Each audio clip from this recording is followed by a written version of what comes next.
नमस्कार. आज आपण एका अशा शक्तीबद्दल जाणून घेणार आहोत जी आपल्याला दिसत नाही पण संपूर्ण विश्वाला एकत्र बांधून ठेवते. हो, गुरुत्वाकर्षण. हीच शक्ती सफरचंदाला जमिनीवर आणते आणि मोठमोठ्या ग्रहांना त्यांच्या जागेवर फिरवत ठेवते. चला तर मग या अदृश्य शक्तीच्या प्रवासाला सुरुवात करूया. ही तर अगदी रोजचीच गोष्ट आहे, नाही का? हातातली कोणतीही वस्तू सुटली की ती सरळ खालीच जाते. हे इतकं सहज घडतं की आपण त्यावर फारसा विचारही करत नाही. पण हीच तर सुरुवात आहे. पण ही सामान्य वाटणारी गोष्ट खरं तर विश्वाच्या एका खूप मोठ्या रहस्याचा दरवाजा उघडते. वस्तू खालीच का पडतात? हा साधा वाटणारा प्रश्न आपल्याला एका वैश्विक नियमाकडे घेऊन जातो.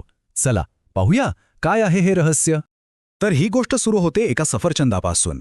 एका व्यक्तीने विचार केला की जे बळ सफरचंदाला खाली खेचतं तेच बळ कदाचित चंद्राला पृथ्वीभोवती फिरण्यास भाग पाडत असेल.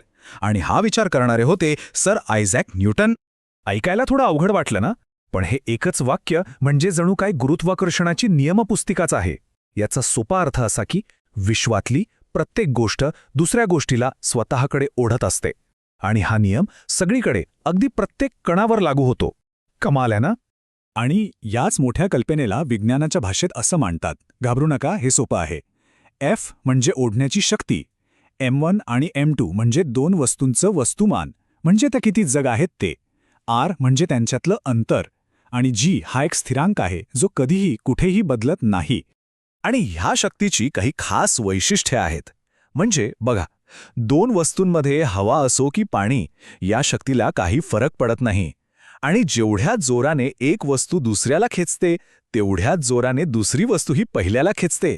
सगळा कारभार अगदी शिस्तीत चालतो. बरं, हे तर झालं विश्वाचं. पण आपल्या पृथ्वीवर आपल्या रोजच्या आयुष्यात हे कसं काम करतं? आपण प्रत्येक क्षणी या शक्तीचा अनुभव घेतो, पण तो नेमका कसा हे आता आपण समजून घेऊ. आपण जी बद्दल ऐकतो, बरोबर, हा जी म्हणजे दुसरा तिसरा काही नसून पृथ्वीच्या पृष्ठभागावर तिची खेचण्याची ताकद किती आहे याचा एक आकडा आहे. आपण जेव्हा आपलं वजन मोजतो तेव्हा खरं तर पृथ्वी आपल्याला किती ताकदीने खाली ओढतीये हेच मोजत असतो. आता एक गंमत बघा. आपल्याला काय वाटतं की आपण पृथ्वीच्या जेवढे जवळ जाऊ तेवढी ओढ जास्त असेल. पण गंमत म्हणजे तुम्ही उंच पर्वतावर गेलात काय किंवा खोल खाणीत उतरलात काय, दोन्ही ठिकाणी गुरुत्वाकर्षण कमी होतं. सगळ्यात जास्त ताकद असते ती फक्त पृथ्वीच्या पृष्ठभागावर. एक मिनिट, जर पृथ्वी प्रत्येक गोष्टीला इतक्या ताकदीने खाली खेचते तर मग रॉकेट अंतराळात जातं तरी कसं? ते परत खाली का येत नाही? हे एक मोठं आव्हान आहे. चला पाहूया हे कसं शक्य होतं. ह्याला असं समजूया की आपण सगळेजण पृथ्वीच्या गुरुत्वाकर्षणाच्या एका खोल विहिरीत आहोत. ह्या विहिरीतून किंवा या बंधनातून बाहेर पडायचं असेल तर प्रचंड ऊर्जा लागणारच. ही ऊर्जा त्या ओढणाऱ्या शक्तीवर मात करण्यासाठी खर्च करावी लागते. आणि त्या ऊर्जेतून मिळतो तो मुक्तिवेग. हा तो किमान वेग आहे जो जर एखाद्या वस्तूला मिळाला तर ती पृथ्वीच्या पगडीतून कायमची सुटते. मग ती पुन्हा कधीही खाली परत येत नाही, ती सरळ अंतराळात निघून जाते.